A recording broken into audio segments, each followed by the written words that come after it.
Hey everybody, Larcenies here, and welcome back to another breakdown. Today, we're gonna do Paragon. And before you start, I know you're wondering. You're like, Larcenies, wait a second. Didn't you do Paragon already? And I did. I broke down Paragon maybe like 2-3 months ago. I don't really remember too well. But I broke down Paragon. And you guys can check that out in the link in the description below. So what the heck is the point of doing this one, right? Well, let me tell you right now. Paragon has been undergoing like a lot of changes since I last broke it down. And I mean like the actual game, not the characters. Aside from adding characters every 3 weeks, the game's been just changing the way it looks and the way it presents itself, as well as some others. They just add some just new stuff that I just wanted to show you guys. So I do hope you guys enjoy what you see, and let's begin and see what kind of new stuff they have. So if you guys remember my first breakdown when I was talking, one of the big drastic changes that Paragon did was the main menu. So that main menu was in the beginning, very boring. That's the easiest and nicest thing to say. It was very boring. It was very dull. It was not that flashy. It was just blood, whatever.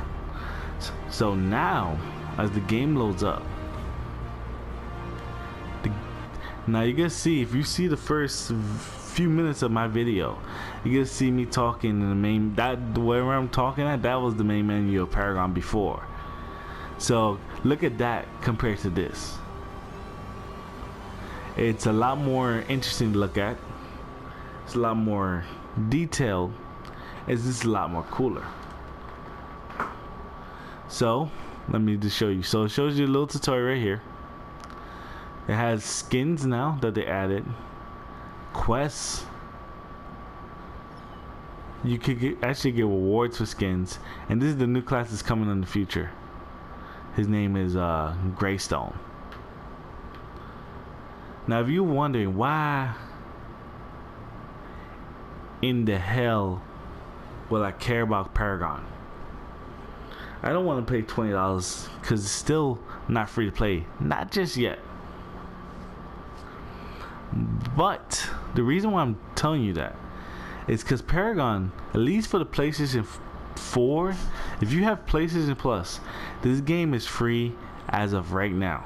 So if you guys are enjoying what you see, you can go on PlayStation Plus and get the $20 version, which is pretty much the version I got, for free. Now knowing that I pay $20, does that make me a little salty? Not really. I actually enjoy this game, and I actually got good value for the $20. It's a really fun game. It's very interesting. So now they added some new stuff. So they added takedowns. So it tells you how many heroes you killed, which I killed a lot apparently. How many cores, inhibitors, towers, and it's pretty much harvesters. It shows you the main character over there, which right now, at the moment, since I stopped playing for a while, it was Sparrow. And then it just tells you what's the next level and what you're gonna get after that. So this is all fan and dandy. It still has the daily quests as always, but now they actually have something really interesting. They actually have weekly quests now. They actually have a quest that you can get every week. And now if you win a match, you get a victory chest, which is really cool. And like I said before, they have weekly quests that shows you what cards you want. So you actually are interested in the cards they're showing you. All you have to do is just the mini quests they have right here. You have to do all 4 of them before the scheduled date, and then you can get these 3 cards. Now granted, if you don't care about the cards you get, you don't have to do it, but this is something for people to play. You know, it gives a reason for people, aside from getting the victory chest, it gives the weekly quests is for people who just something extra to play, a reason why they grind. So they haven't made much changes as far as the game in general Like the core game is still the same. You can still pay for coins and get these experience boosters if you want. You can also now purchase skins for characters, and you can actually view it too if you want. So if you're curious of a class, it'll show you new skins about them. So it's kind of cool. Really some interesting, really cool skins. Like look at this one. This one's really sick. That's really a really cool class. Really beautiful. Unfortunately, I don't play with that class, but it's really nice looking. So all these skins you could pay if you get the money like I did. I didn't pay for it. This actually got this in game. So the game is pretty generous. It does give you some stuff. It gives you some free money so you can buy cards. It gives you some free coins so that way you can buy some skins. So any character you really care about, you can buy. So another thing they added. So before you could buy, the only thing you could buy before was these card packs, 5 random packs for $10,000. Now you can buy your specific card if you want. So meaning that you can buy one intelligence card for $4,500. Well, in-game dollars. Now this is good if you have like a specific character, but the reason why I don't understand this is because it's one random card granted, but the thing they don't tell you is that you can actually get one random real card, or you could get one random upgrade card. So sometimes you'll get like a corruption card. Like if you want a corruption card, you can get a random corruption card, or you can get a random upgrade that has corruption in it. So depending on what you're looking for, you might not want that one card, and actually it gets more expensive than buying just 5 random cards. And also now they added weekly packs.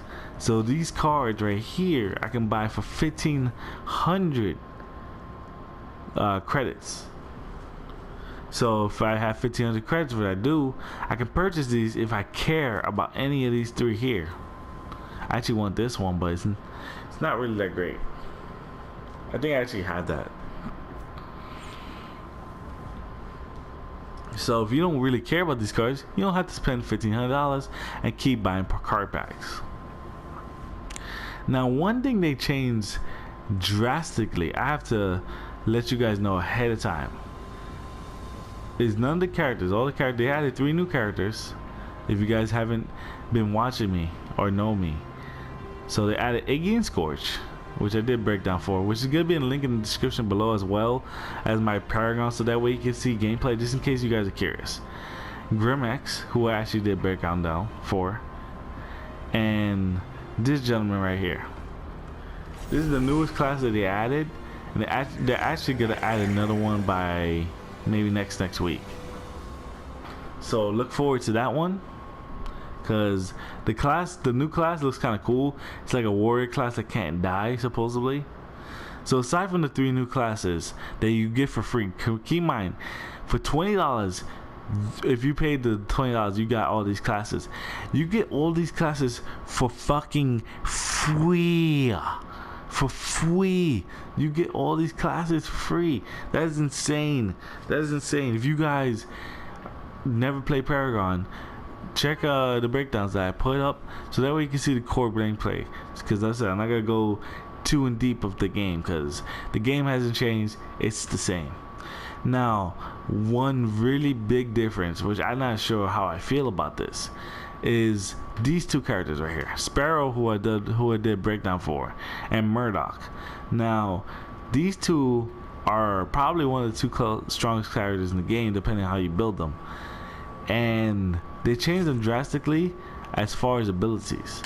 Now if you watch my breakdown for Sparrow, she has all abilities. She has a bow shot, her piercing rounds, her hero arrows, and an inner fire.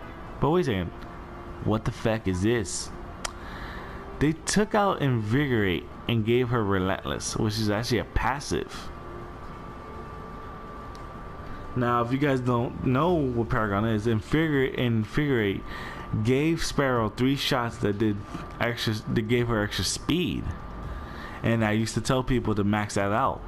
Now with Relentless, she plays 10 times more different, because now she actually loses ability. She has no ability. She has no, her circle does nothing. You press circle, you get jack shit. So that's kind of interesting why they took out ability. I kind of don't like the fact that they took ability, even though, you know, I'm kind of biased because this is my main character. This used to be my main character, and now I gotta relearn how to play her because of this. Because Infigurate used to be very, very important to her, and now I don't know how Relentless really is. Because when I read it, I'm like, it sounds good, but it's really not that great. And for Murdoch, who's also a damage dealer, he has all his abilities except for one, which they gave him Move Along, which does energy damage and displays all enemies in range, which sounds really good. It sounds great. It actually sounds really good. I haven't tried this move yet, but the movie that he had before was, I forget the name, but I think it's called like Shield Blast or Shield Shot. And it used to create a shield and shoot the enemies backwards, and that used to be his escape move. Now Murdoch has no escape moves. He has no way of escaping a character in a fight, which is kind of interesting that he took that away from him. I guess he was just too strong with that, because he did do a lot of damage, but I don't know. I don't know how I feel about that. I just wanted to let you guys know they did change up Murdoch, and they did change up my girl Sparrow. I don't know if I like it for the best or for the worst. I really have to try it out. Another thing you can do, they show you how many cards you have for specific for every card. So it tells you how many order, intelligence, corruption, and so forth you have. They also changed the art of some of the cards. Now, as far as that, I gotta go into a little detail. Now, me personally, I like card games. I like games like Yu-Gi-Oh! I like games like Hearthstones, Duelists, Furia. I like these games. You've seen them in my channel if you did watch it. Now, this one confuses me a lot, because granted, Paragon, you do use cards to upgrade them, but that's it. You don't really play the cards. This game is not Hearthstones. This game is not Hearthstone. This game is not Furia. This game is not Duelist. You're not using this in a deck technically. You're not using this in a strategy. You're using this to build your character. So, you know, granted, I'm not knocking it. I think the cards look really badass. I'm showing you some of the card artwork so that way you can just look at it, but some of them look really, really pretty. Some of them look really cool. Some of them stand the fuck out. Some look really cool. I kind of wish some of these cards were in maybe Furia or even Hearthstones or Duelists, because some of them look really interesting. But it makes no sense when you're not. This is not a card game. You're not attacking a person. You're using these. They're just there. You're gonna put the card wherever you want, and then neglect it. You're not gonna be like, oh, this. You're not gonna really care. It's not Yu-Gi-Oh! You don't have fucking Exodia, the Forbidden One. These cards, they don't mean much. They just give you your ability, they give you your bonus, and that's it. You're not gonna be like, oh, I have Death Nail and it's over. No, no one cares about that. It's just there for bonus. It's really interesting. So I found it really interesting. So they also changed as well as far as the artwork. I don't know, I just had a little rant with that one.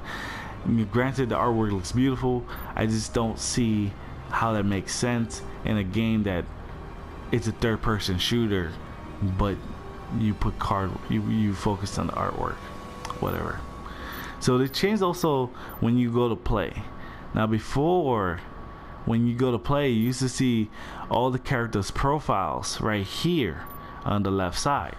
Now you see player versus player, co-op, and solo. So what the game does interesting, I'm going to show you real fast.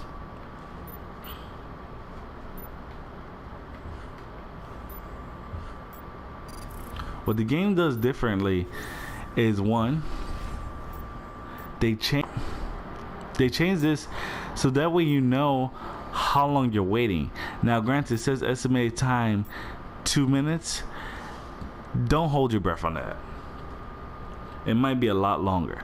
This one, I don't understand why they put this in here. Cause it actually is a bad. I think this is a bad design flaw.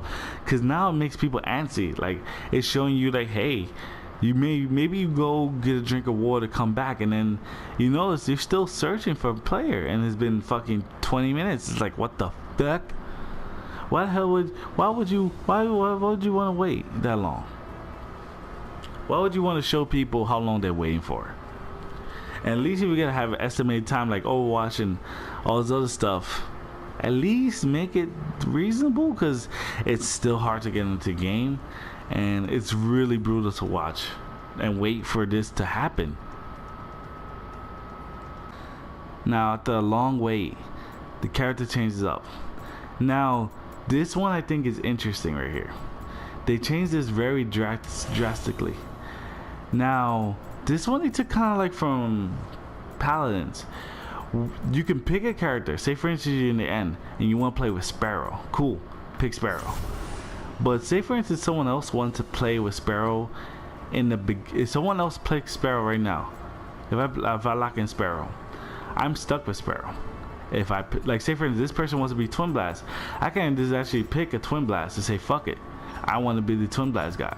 See, like right here, this is gonna be a debate showing you what characters you want to be, and I honestly don't like this right here.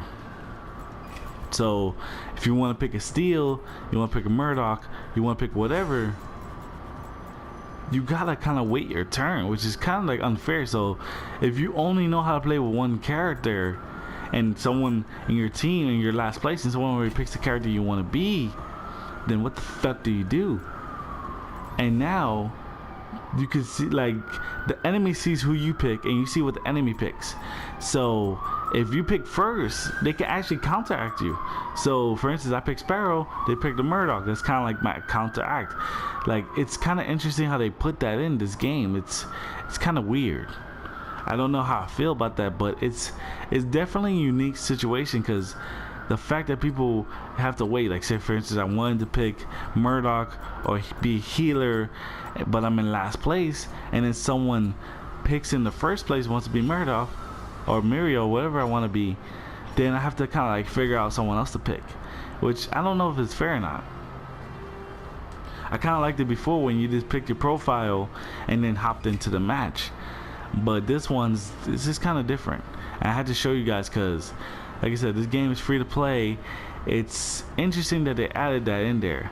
I think they took that from Paladins, but I don't like that mechanic, because if you only play with one character and in your last place, you kind of fucked. You really can't leave. And if you quit, you kind of get messed up. So aside from that, that's really the changes that Paragon's been going through. Like I haven't played the game probably for like maybe a month, and when I jumped into the game, I'm like, oh holy shit, this game is really different from what I used to play. And I kind of needed to update the breakdown, because you guys, you know, if you guys care about Paragon, just curious about it, now if you have PlayStation Plus, you can play the game for free. You can play the $20 version that I have for free, no restrictions. And I have to let you guys know that, like, it's free. If you guys care about the game and you don't want to wait too long, you can play the game for free. So it's really interesting. You know, also they added some cool winning animation. So when you win the fight, they show you like a little montage of you guys like showboating around, which is kind of cool. And also it tells you what cards people are equipping, which is kind of interesting. So now you're gonna know what kind of cards your players, your friends are gonna be equipped with. So you're gonna know if they're focusing gonna be a damage dealer, if they're gonna be a tank, if they're gonna be a healer. Now you're gonna know. And now it's kind of like a blessing and curse, because now if they don't know how to play, you're gonna know ahead of time. Also, before I end this breakdown, they did something I thought was interesting. They added some little tutorial bugs.